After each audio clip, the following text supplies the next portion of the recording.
has always been a difficult time, short days and the like. And we wanted to extend the world, always excited to have spring come around the corner, those first few years of gardening, and the February plants that come out and you just enjoy them. And pretty soon there were some January things, and then you discovered things that came out later. And so this is kind of an evolution. I've really been gardening all my life. I've been at our home here. We've been here since 1976 at this house.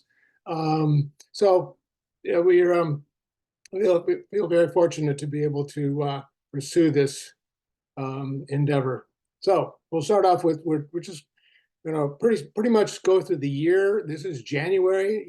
This most of my photographs, unless otherwise spoken, are taken in my garden. But there will be photographs of many other places. Anyway, so Helleborus fetida, it's one of those early guys in fettuce. Yes, it does smell, but who sticks their nose in a hellebore? Really? So moving on. And how do we advance? So another great plant for the winter is cyclamen, and this is cyclamen heterophyllum, and you'll see this a little bit later on. We quite often talk about plant cycles and what makes each individual plant its own thing. Cyclamen, and this particular cyclamen has its thing where it's in leaf now, and it'll be in leaf until all of a sudden somewhere in May, June, the leaves are going to die down because it's really truly a Mediterranean plant. It comes from the Mediterranean area. And it's another picture of a heterophyllum. The leaf shapes are quite different. You can see patterns in the leaves. Sometimes there's pewter leaves as well as dark green ones. And we'll okay. Hang on. Advance, will you? Aha, there we go. And then another cyclamen coum, a little bit different than heterophyllum because this starts flowering in January. There's a couple flowers out there right now. Every season's a little bit different, give or take a week or two. The joy of this program is that you're going to see plants that may not be doing its thing right now, whereas other plants are truly doing their thing. But coum is a great winter flowering plant, whereas heterophyllum really doesn't start flowering again until late July or August, and then will continue to flower into the late fall. An odd little thing, hepaticas. Hepaticas are another member of the buttercup family, and they flower very early in the year, but in the wintertime, they've got some great leaves. A little saxifraga, Kellerii, beautiful little thing. You can see on the left side of this thing, a little piece of metal that's got ridges on it. That's a big thing that holds up a piece of plexiglass that covers this for the winter time, because a lot of these saxifrages don't like to have winter wet on them. If you've got your lists and you're looking at your list, you might notice that this is not a bandana domestica. You can thank AI or spell check, which is really the same thing. And it's really Nandina domestica, Nandica, Nandina, not INA. So anyway, but Andina domestica, a member of the Berberidaceae family, and you're going to see a fair number of Mahonias coming up here, which also are a member of the Berberidaceae family. But these lovely fruits last all winter long, and they're really quite nice. You could pick them and bring them in the house and last for months. A euphorbia had a little more interest. A boxwood. Another member of the boxwood is, of the boxwood family, the Buxaceae family. And I like better variegated plants. In fact, many years ago, I was working with Baldassare Mineo, who owned Siskiyou Rare Plant Nursery. And he said, "Do you belong to ABG?" And I said, "No, I don't know." And he said, "What's that?" And he says, "Anything but green." So he had made a collection of a lot of variegated plants, and this is a nice variegation. And the good thing about variegated plants is they add light to the winter and bring out some nice color for that purpose. Paris or Andromeda, japonica, variegata, gets to be a pretty good-sized plant, but it was a wonderful background thing. Here's a plant that I don't own, probably taking a neighborhood walk. It's a Euonymus fortunei. There's alba forms, and then there's aria forms. And this Euonymus is a ground cover. This isn't my garden. Euonymus Japonic, or no, Euonymus fortunei, Wulong's ghost. How do we get two pictures up here? That's great. I don't know how we did that. Also, not in my garden on the left is a English laurel, a Prunus laurocerasus. I determined that this one's called ivory. Who knows? It might be another thing, but I thought it was, kind of lovely, but it's still just a Prunus laurocerasus. And then over here is an osmanthus on your right, osmanthus heterophilus kempu. It's a named form, and then there's a number of other ones. There used to be at the Chinese garden a very large variegata that was a lovely thing. I wonder if we can. Yeah, now we're back to one photograph. Akuba, the genus Akuba, are great plants because they'll take a fair amount of shade, and they will also give you some variegation. Let me do a drink of water here.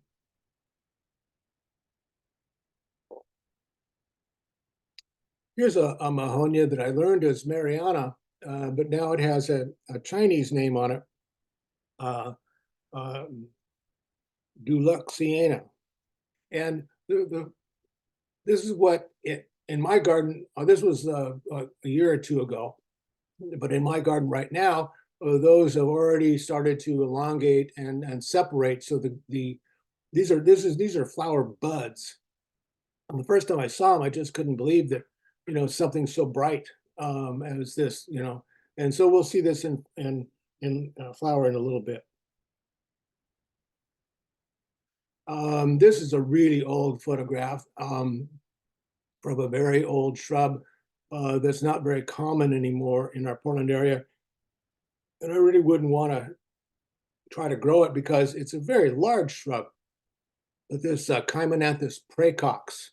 And those flowers smell unbelievable. The sweet, the citrusy, not citrusy, the cinnamon smell is really quite delightful. I will tell you that if you go over to Laurelhurst Park, and kind of in the center of the park to the west of the pond area a bit, there is a bed, and it's got some of this in there. And if they started to do some pruning on them, which is good, renewal pruning would be something you could do to eliminate some old branches to get some new stuff coming up. You might get some flowers that are come down and be something you could stick your nose into. Otherwise, it's way up there in the sky. And then snowdrops. You're going to probably see a fair number of snowdrops because, well, I maybe am a galanthophile. Oh dear, it's sad.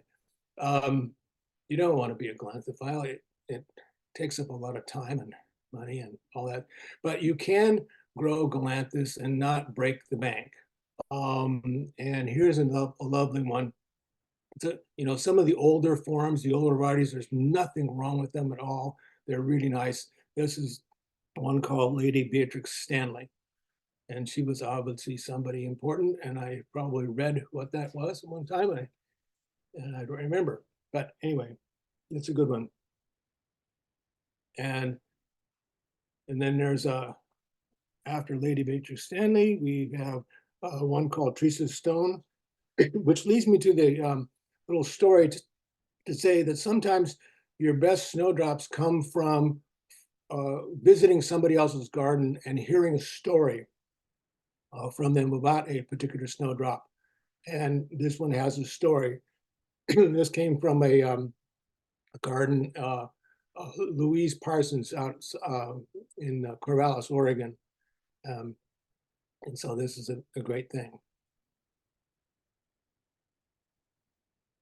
And this would be Mrs. McNamara, I believe. Yes. And Mrs. McNamara was Dylan Thomas's stepmother, I think. And there were stories about her. So anyway, she gets a galanthus named after her. And this is early in the year. This is pretty nice to have. We're back to two photographs. Oh. So on the left is Iris ugricularis, and this really is January. It's in full. It's not full flower right now, but I've got several flowers out there. Think about our native iris that grows here in the Willamette Valley, Iris tenax, which grows in May or mid-May. This is like that, only maybe slightly bigger growing. But now you have to think about that it comes from Algeria and Morocco at a slightly higher elevation. So they do call it an Algerian iris in some books.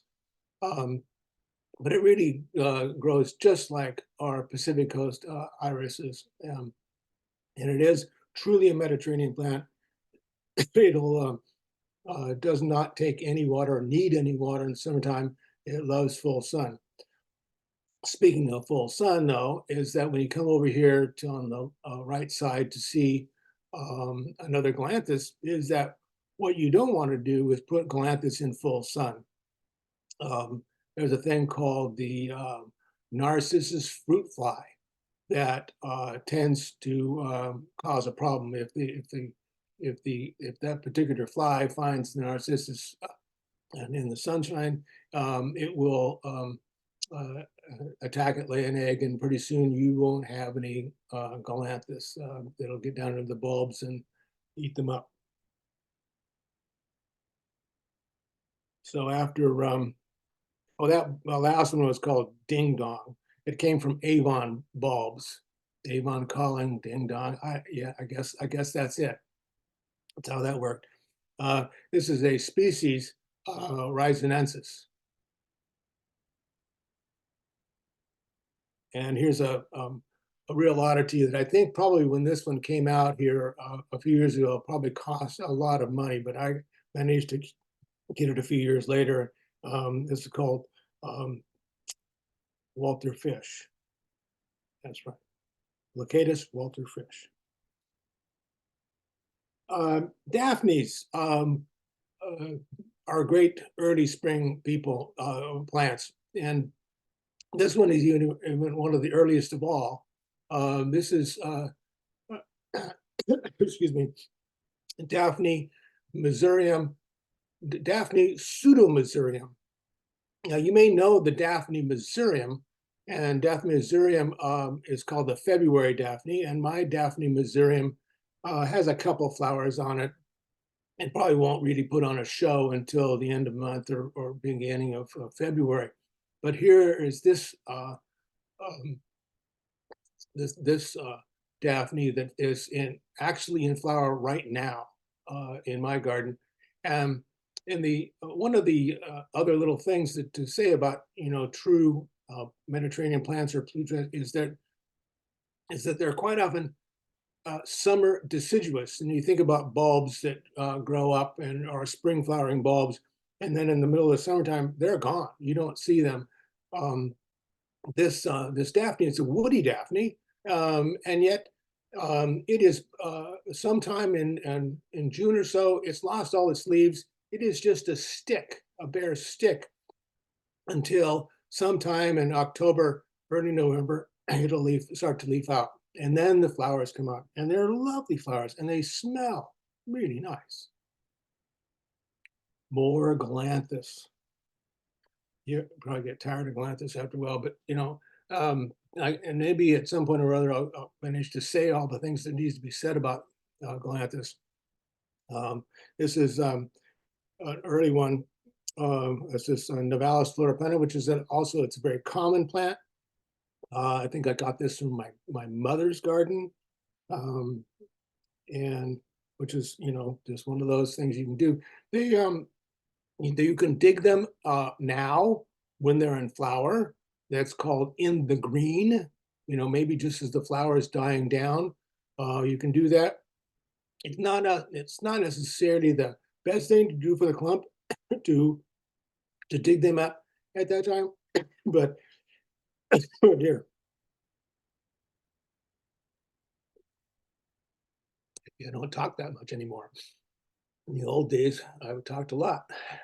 But in the green is a way to get and sometimes trade, and sometimes when you buy them, you're buying unseen galanthus in the fall or winter, and you're getting them in April, and they're coming to you with leaves on them and a dried up flower, and you can put them in the ground.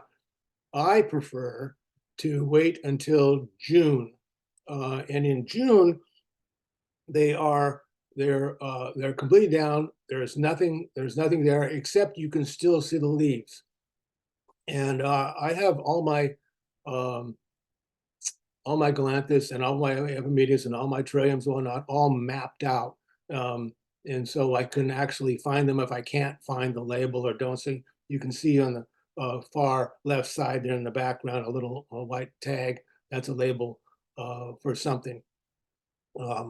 And so, but in June, they're dying. They're starting to go dormant, and their dormancy doesn't last that long.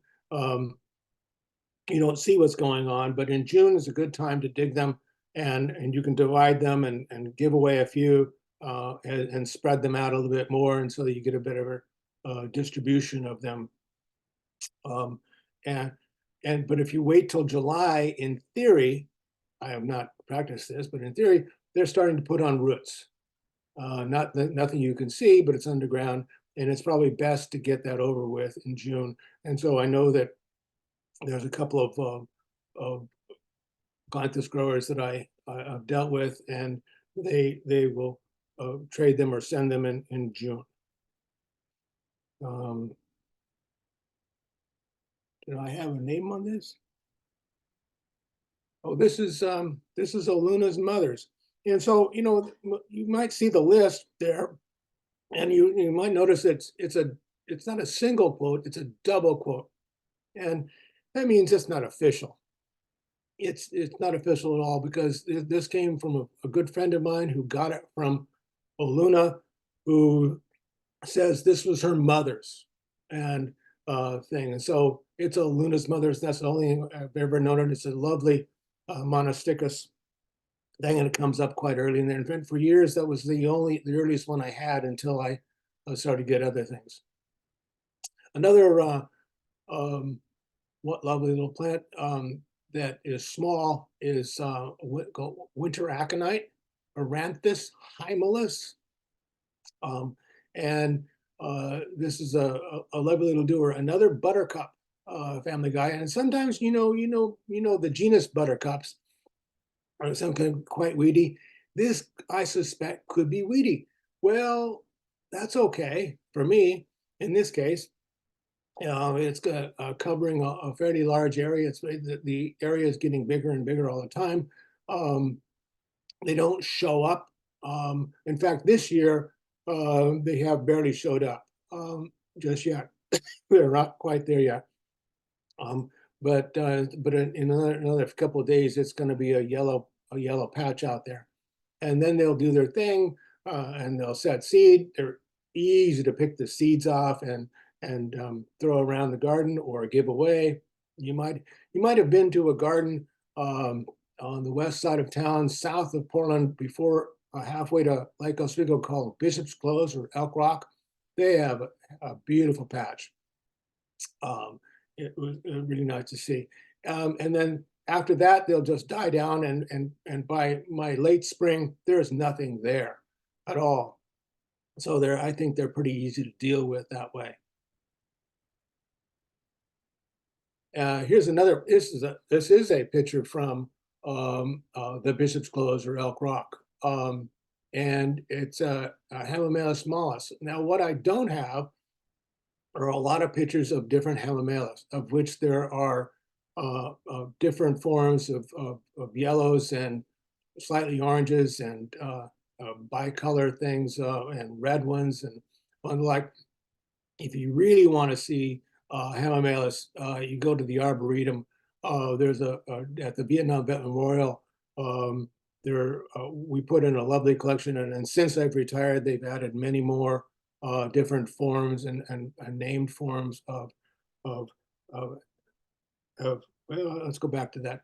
I wasn't quite done with that, of hamamelis. Another a good source of hamamelis is Gosler's down outside of Eugene or outside of Springfield. He's got a huge list. One little caveat to know is that the vast majority of hamamelis are grafted onto a rootstock of Hamamelis virginiana. That is a fall flowering hamamelis. And the flowers are rather small. And I want to just let you know is that rootstock sometimes is quite vigorous. And if you don't watch it, you'll send stalks from the rootstock or suckers from the rootstock up, and they'll overtake your main thing. I see this around town a fair amount where people aren't watching and they've let their lovely little hamamelis, the beautiful one, and it's been overtaken by a virginiana. Um, eh, it'd be nice if you cut that out. Here's a plant that I don't have hardly any luck with at all. This is Iris reticulata.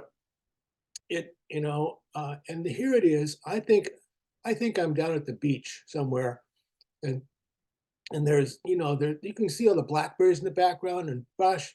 This is a forgotten place. I think that's what they want. They want to be forgotten. They don't want to be touched and bothered. So maybe I'll try reticulata again sometime. But it's a lovely little iris. Another plant that I don't have a lot of luck with, but if you've grown in the right spot, it is fantastic.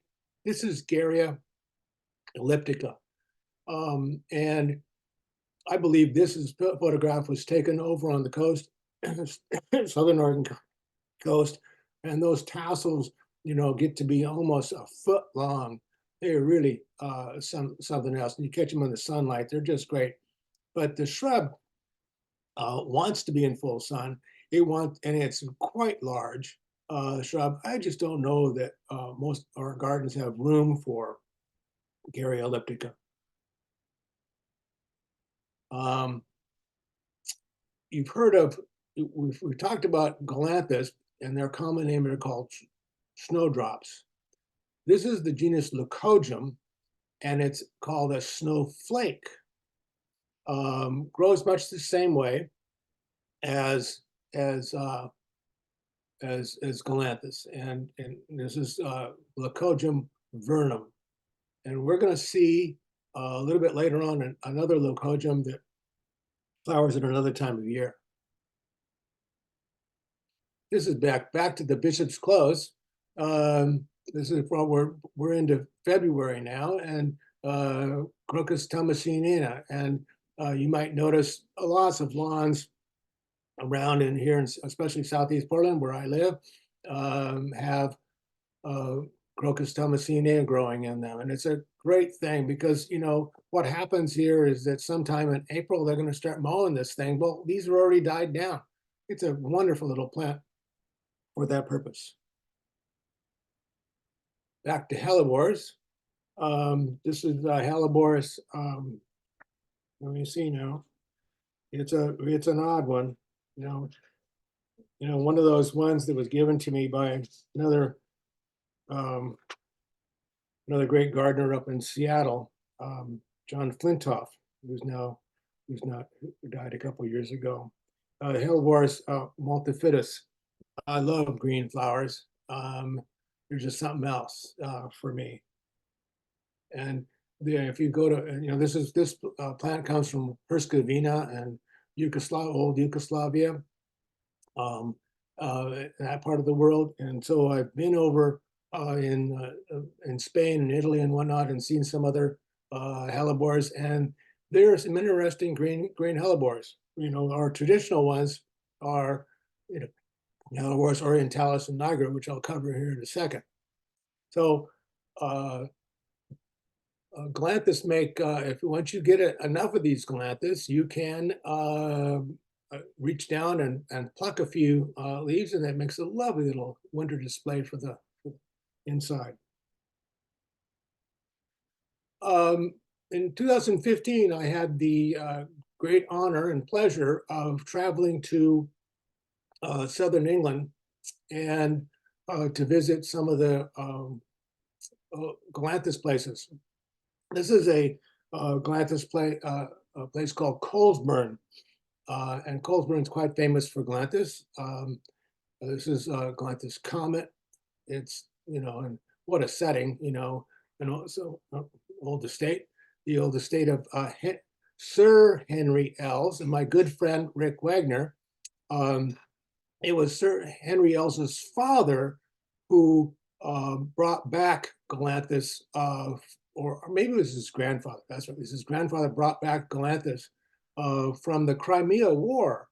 Well, our Crimea is. It's in the news lately. And these British gentlemen that were officers brought back snowdrops, and that's really what got snowdrops going in England.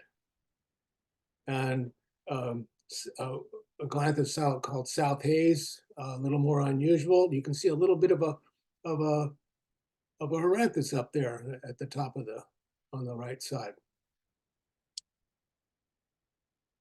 And another lovely place, some of these places are just nothing but show. And this was a lovely little place there. Let's see, what's it called?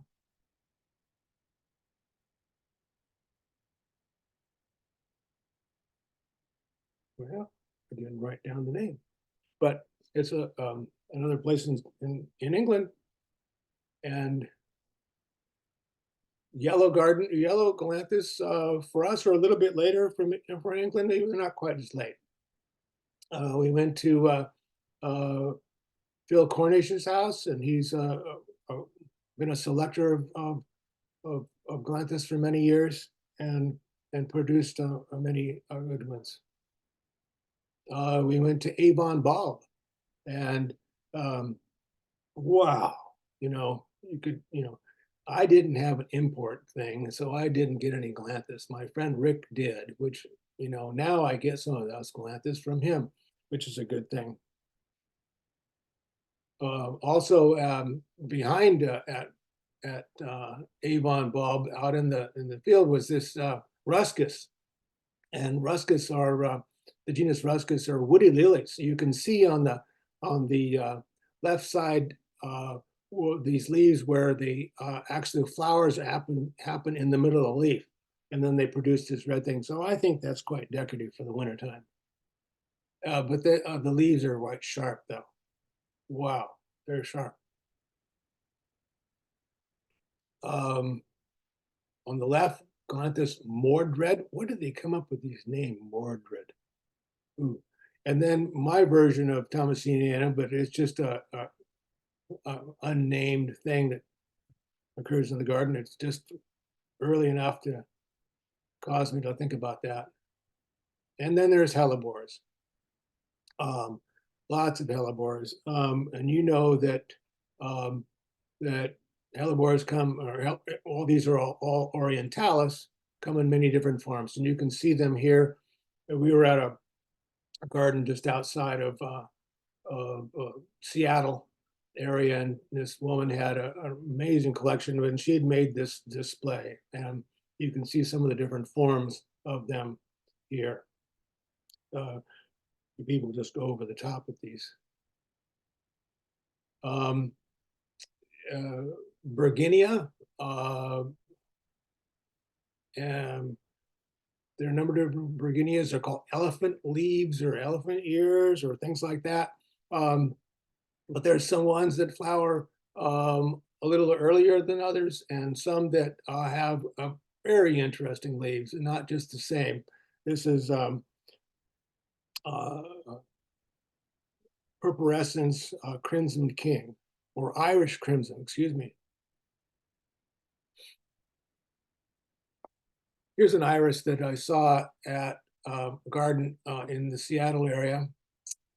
They're called the Case Garden. And they had this quite large but very early flowering narcissus and Rinsveld. I believe you can get that, from a Dutch bulb grower.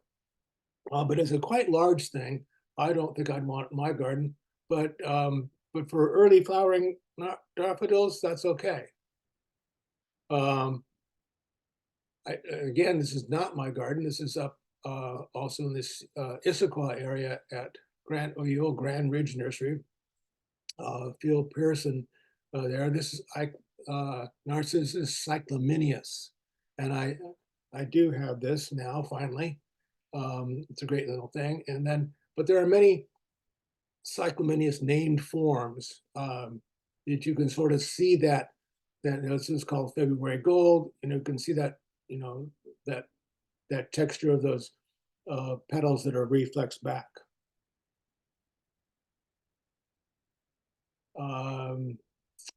This is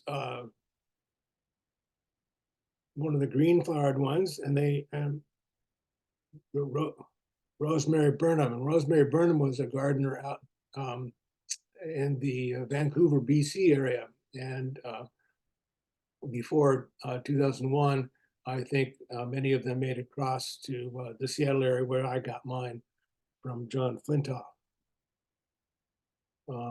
My yellow flower, Sandersoni, and it's possible that most of the yellow flower ones all are Sandersoni or different named forms. Windy's Gold, Primrose Warburg, slightly different things. But we're starting to get later in the year. You better have some good interest because there's so many other things that are going to be happening in the garden. This another leucojum, Cappadonicum, a little more yellow to it instead of green.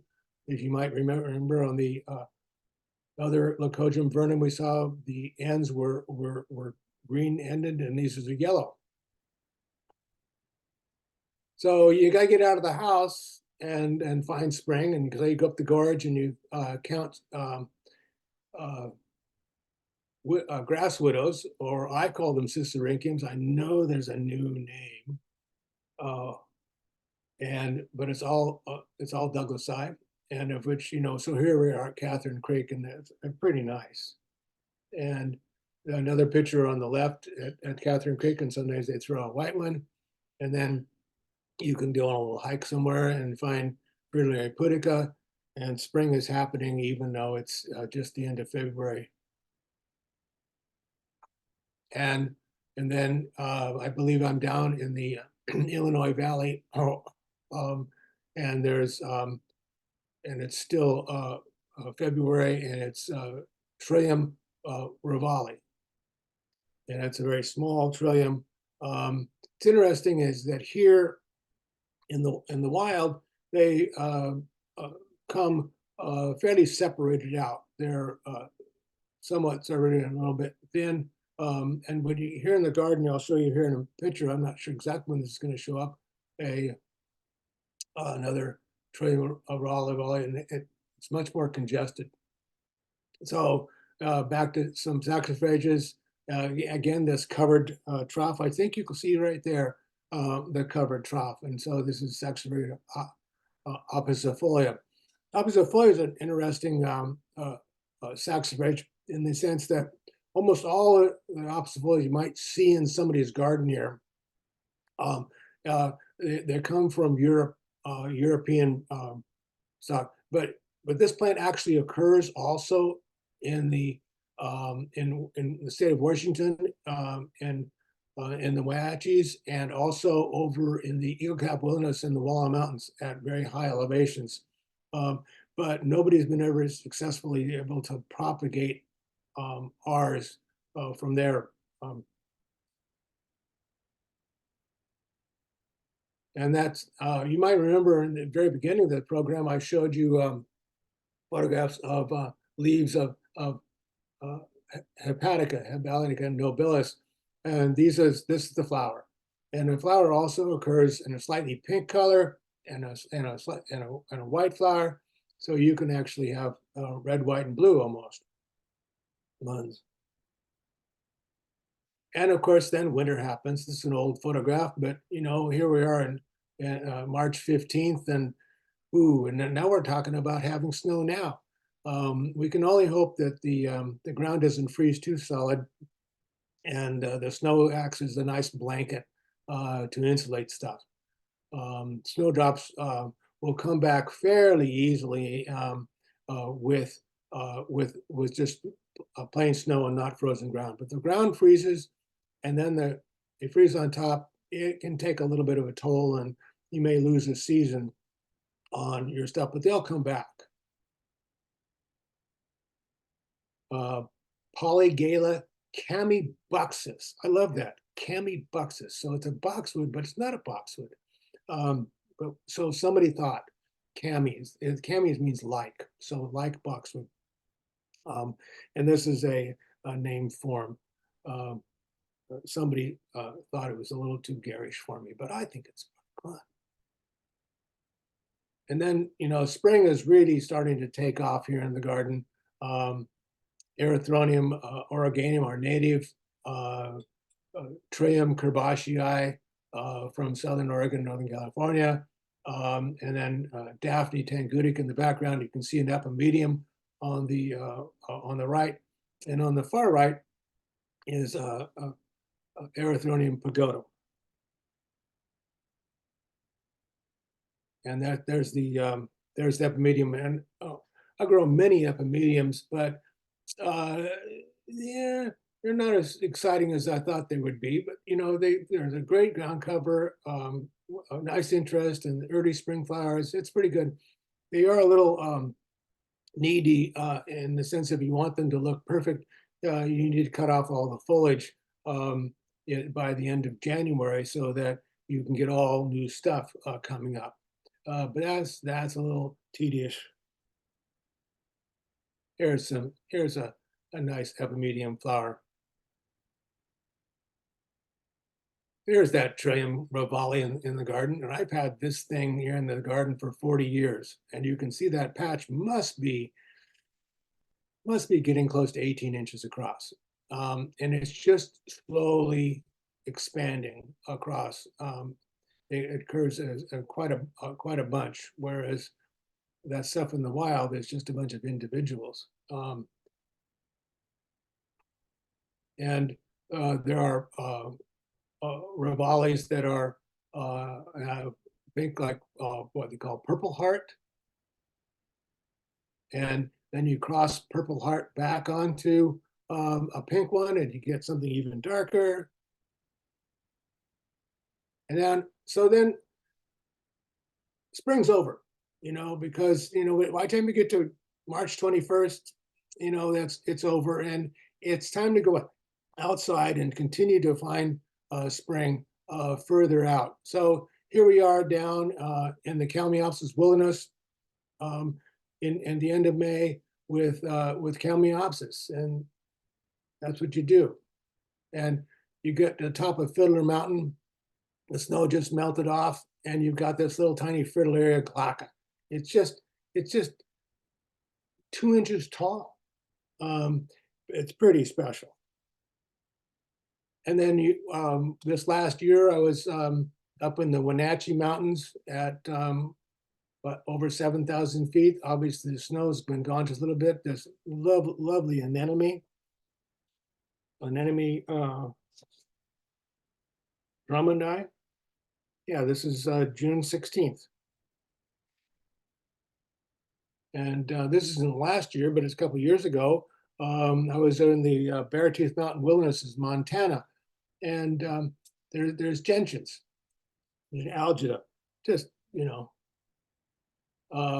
this last September, I was back in the UCAP Wilderness, and here's a plant that usually flowers right up to snow melts. Well, the snow must have just melted off this thing in September 24th, I think. This is a buttercup, Ranunculus esculpicum. Well, you can't stop spring because spring's going to happen in August, and we all know naked ladies, and I refer to them as that because that's one of the common names. I like saying naked ladies. I'm just one of those kind of guys. Anyway, this is Amaryllis belladonna, and you might find this in old gardens around. It's a lovely little, not little, it's got some size to it. It's probably getting close to 1.5 to 2 feet tall.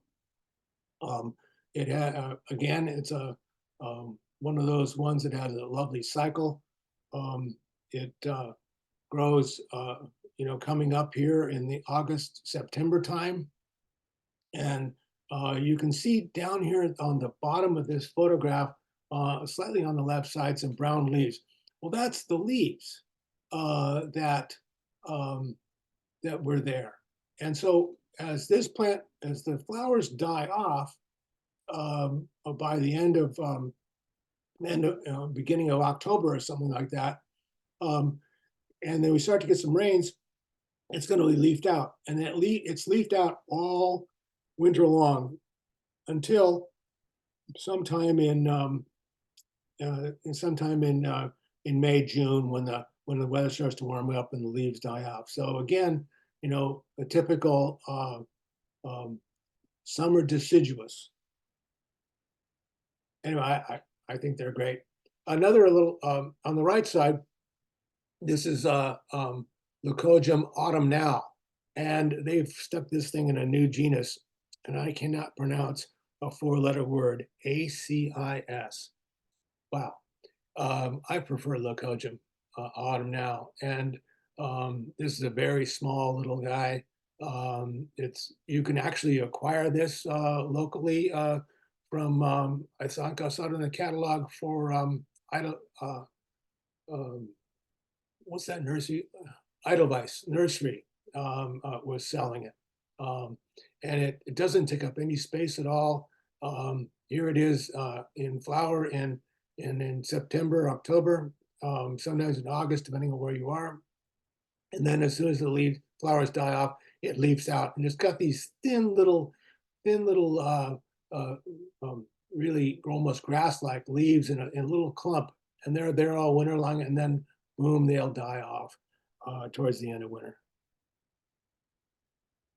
There's another picture of my Leucojum autumnale, and you can actually see some of the leaves are coming up as this is finishing up, and then you can see last year's leaves. They're really these little brown guys. So obviously I didn't clean this one up. Summer continues, and it's we're getting into fall, October. My blue flowers here are Cerastia sigma plum macronoides. The red flowers are an epilobium. no, excuse me, that's the new genus, Epilobium.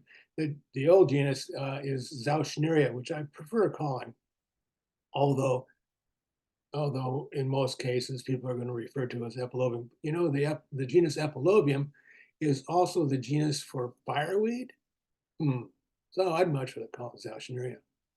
And on the right side, we have a colchicum. Now, colchicums are not crocus. They belong to more related to a lily side of the family world, uh, um, whereas crocus are more of the iris side. Now, I know that the splitters have split these things up, and so it's a whole lot more detailed than that I'm talking about. It's the difference between lilies and iris. Here we are. Remember those cyclamen heterophyllum that we saw in the leaves, and the leaves had died off? Well, this is what comes up after the leaves had died off in late summer and early fall. Cyclamen heterophyllum, and there's a whole patch of it on the left. Cyclamen heterophyllum, and on the right side as an aster. And of course, you can go crazy with named forms of these asters. I assure you, there is no named form on this aster. I've just had it forever. And it flowers every year in September, October. And I think it's a lovely thing. I grow a lot of peonies, and one of the joys of the peonies is they'll put out a lovely little seed head. The seed will crack open, revealing this interior of red and the blue fruits. It's pretty exciting for a peony. Toad lilies, well, Tricertus.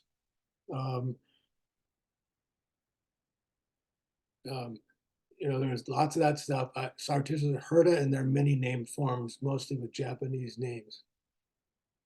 On the left side, a more unusual cyclamen grecum. A little more difficult to do. Very, very particular about the fact that it will not want any summer water, whereas heterophyllum and coum could probably, withstand a little summer water, even if you made a mistake. Whereas Grecum, no. And so, but the leaves on it they're really truly spectacular.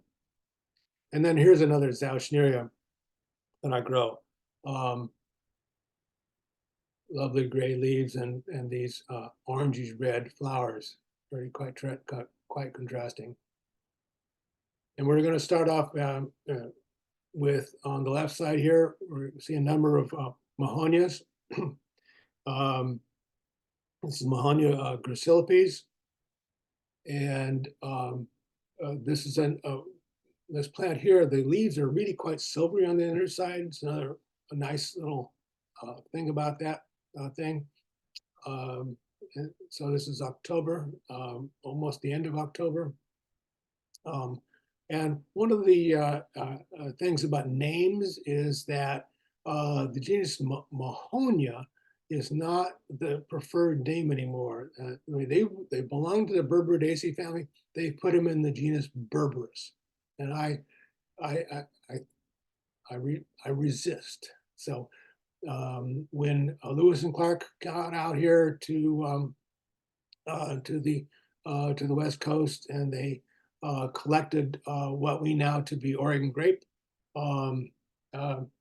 and they sent back almost all their botanical material got sent to a botanist in Philadelphia named Persh. And Persh did a fair amount of naming of the plants that they sent back. And they named Oregon grape as the genus Mahonia in honor of a guy named Mahone, who happened to be a friend of Persh's and a local pharmacist who was dabbling in plants. So anyway, I like Mahonia. And after all, the governor of the state of Oregon lives in Mahonia Hall, or at least ceremonially does. And on the right side here, another lovely, lovely colchicum. Colchicum are great when they're flowering, but when they leaf out afterwards, the leaves are pretty big and a little bit, somebody will might say on the gross side. But if you're growing one or two here and there, they'll fit in just fine. And a colchicum named form called water lily. And so then, this is October, end of October, beginning of November, or something like that. And we're already starting the galanthus again. This is galanthus Regina Olga. Regina Olgas come from Greece, and Regina, I think, means queen or something like that. And Olga was her name, and so it's on honor of the queen of Greece. Yeah, there's a named form of Regina Olga called Cambridge. And then actual fall crocus. This is Crocus sativa. It is the saffron crocus, and you can actually see the little filaments there. It is saffron, and you can grow this. They don't want any summer water. And so, kind of tedious though to pick those things off, but I'm sure it can be done. I've seen photographs of saffron being grown in Spain and Turkey and some other places where it's just masses of blue, and there are many young women out there with their tweezers picking these things off. So then when you're buying saffron in the grocery store, well, you are paying for that. Yeah, it's great. And you can see on the far left side a little Sternbergia here. I'll cover that in a second. And on my left here is Crocus sativa that I saw in Sicily, up on the side of Mount Etna. I'm kind of excited to see that. And then this native cyclamen that was growing there. I don't think it's heterophyllum. It's another species, but it's very close to it. And there's Sternbergia, Sternbergia lutea. Boy, what can I say about this thing? Other than the fact it's lovely, it's easy to grow, wants full sun, and it only grows maybe 6 inches tall. As soon as these flowers die off, those leaves will take over and be leafed out all winter long into late spring, and then they'll die off and there'll be nothing there. Sometimes when these things are in flower, it's easy to propagate it by the fact that the clump is so tight, it'll push bulbs up, and you can just sort of pick them off the top of the ground and distribute them that way, or give them away. Sometimes dahlias flower late. I'll take, it used to be that I resisted winter. Now I'm with galanthus, and I'm more embracing it. So I used to take anything that was flowering in November and bring it with me. And fuchsias too. Back to Mahonia. That one with the this is no, that's not that one. This is another one called Urea bracteata, and it's not quite as showy as some, but pretty good. Camellias, there we go, 3 camellias in a row. Camellia sanqua. The sanqua is a nice one, and there's many forms of it. A lovely evergreen plant. You can espaliate this thing if you need to, or grow it as a big shrub. This is on the left side here is Camellia sinensis, and a named form of it with pink flowers. Um, uh, you know, that's not here at my garden. That's in Sweden, on the outside of a botanic garden or outside of a conservatory. Ah, go figure. I did see that this last year. Um, anyway, Camellia sinensis is the tea camellia, and one of my goals in life is to see tea being grown commercially sometime. Uh, I know they clip it to an inch of life, and no flower would ever be there, um, and they only are using the brand new little leaf buds. And on the right side, in their Camellia sinensis, or excuse me, Sanqua. It's a Sanqua, and another Camellia Sanqua. That's my uh, sinensis with the pink flower. Um, doesn't look like too much, but it's a great big, not too big. It's less than 6 feet tall. Multi-stem shrub of Cornus stolonifera,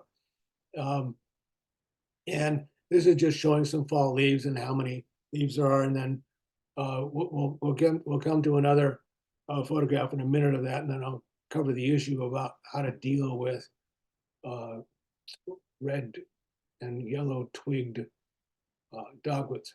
So one of the things that happens in end of November and December is that I get excited for snowdrops, and so I'm always looking for the noses of early plants, and to see noses come up are pretty nice. It's more of an anticipation thing with me. You know, sometimes you get more enjoyment from anticipation than you actually do the thing itself. You got to watch that. Arbutus unido is flowering. You know, a lot of ericaceous flowers are coming on in December, January.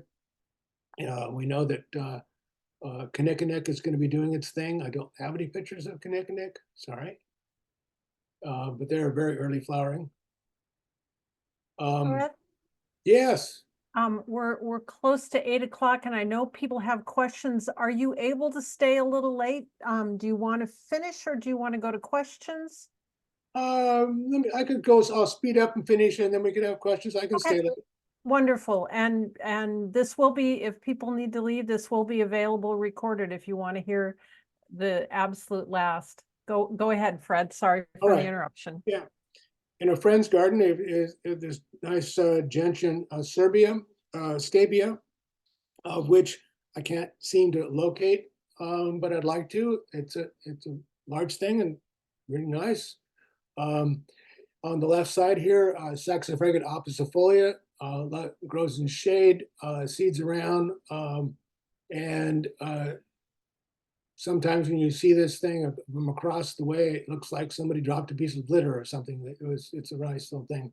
And then we're going in and right into more Galanthus, Elwysii spelled standing tall, and Elwysii Mrs. McNamara, and the Sculpticum coccineum. And this is what happens when winter takes over these guys. But in most cases, they'll come right back up. Yeah. Mahonia Arthur menzies, a very large plant, very lovely thing. And hummingbirds just love these things, and they are fragrant. That's mine on the side of the house. There's a window that overlooks it, and there are literally hummingbird wars that occur with this. Helleborus, Mahonia lamarifolia. And this is over in somebody else's garden. My lamarifolia won't flower. what are they doing that I'm not doing? On the left side, Uriobatra japonica, the loquat, Japanese loquat, and it's the one you can eat.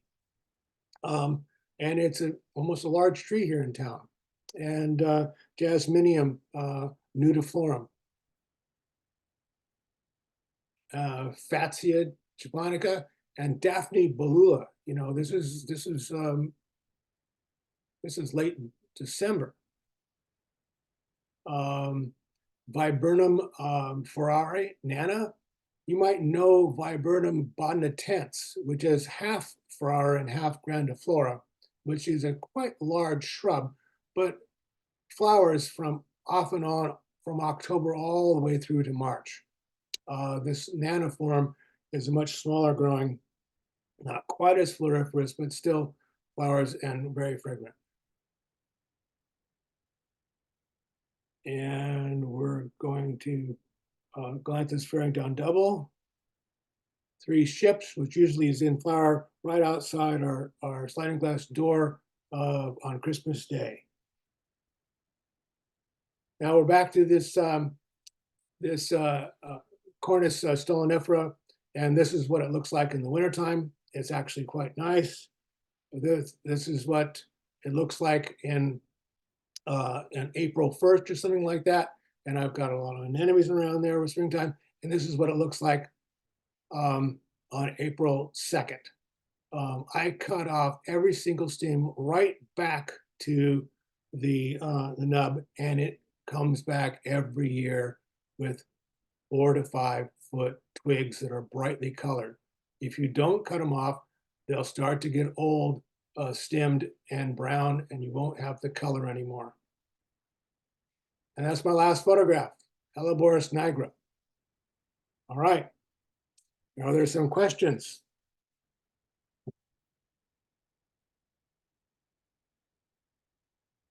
You touched on such an enormous selection. I know everybody who was here would have at least one out of there that was their favorite. Wow, what a collection you have. Let's start with the first question, which is a quick one. Are snowdrops poisonous to dogs? I would think so, but what dog would eat that? I don't know. Yeah, but a lot of bulbs are poisonous. I think members of the lily family, most of them aren't, but almost all members of the other amaryllis and other families, probably do have some. These hellebores are quite poisonous, but dogs are pretty smart. Most of them. Yes. All right. Greg asks, what do you recommend for the longest lived plant marker and type of marker? Oh, for me, that's not, I suspect it's a metal one that you can, imprint on or something like that. Yep. I don't do that. I have a plastic label written in pencil. Ah. And mainly because I find myself always out there renewing things. And every couple of years, I have a little wooden stake, and the stake will have rotten. The stick will be there. What's this plant? And I'll pull the tag. I keep an inventory of what I've purchased and when I purchased it, and because I always put a date on every single label. So sometimes the label starts to wear off, but there's still a date. I can go to the date in the catalog and see what I purchased that day. Great. Let's see. Do you keep any of your bulbs that go dormant separate from plants that might need summer water?